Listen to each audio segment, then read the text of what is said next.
गुलाम की सीख। दास प्रथा के दिनों में एक मालिक के पास अनेकों गुलाम हुआ करते थे।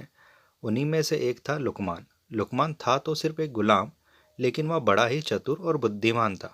उसकी ख्याति दूर दराज के इलाकों में फैलने लगी थी। एक दिन इस बात की खबर उसके मालिक को लगी। मालिक ने लुकमान को बुलाया और कहा, सुनते हैं कि तुम बहुत ही बुद्धिमान हो। मैं तुम्हारी बुद्धिमानी की परीक्षा लेना चाहता हूँ। अगर तुम इम्तिहान में पास हो गए तो मैं तुम्हारी गुलामी से छुट्टी दे दी जाएगी। अच्छा जाओ, एक मरे हुए बकरे को काटो और उसका जो हिस्सा बढ़िया हो उसे ले आओ।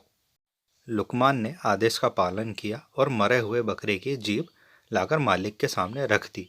कारण पूछने पर कि जीभ ही क्यों लाया, लुकमान ने कहा, अगर शरीर में जीभ अच्छी हो तो सब कुछ अच्छा ही अच्छा होता है। मालिक ने आदेश देते हुए कहा, अच्छा, इसे उठाकर ले जाओ और अब बकरे का जो हिस्सा बुरा हो उसे ले आओ।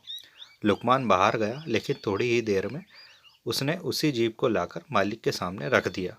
फिर से उसे कारण पूछने पर लुकमान ने कहा, अगर शरीर में जीभ अच्छी नहीं तो सब बुरा ही बुरा है। उसने आगे कहते हुए कहा, मालिक, वाणी तो सभी के पास जन्मजात होती है, परंतु बोलना किसी किसी को ही आता है। क्या बोले, कैसे बोले, कब बोले, इस एक कला को बहुत कम ही लोग जानते हैं। एक बात से प्रेम झड़ता है और दूसरी बात से झगड़ा होता है। कड़वी बातों ने संसार में ना जाने कितने झगड़े पैदा किए।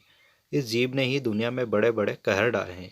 3 इंच की जीभ वह हथियार है जिससे कोई 6 फीट के आदमी को भी मार सकता है, तो कोई मरते हुए इंसान में भी प्राण फूंक सकता है।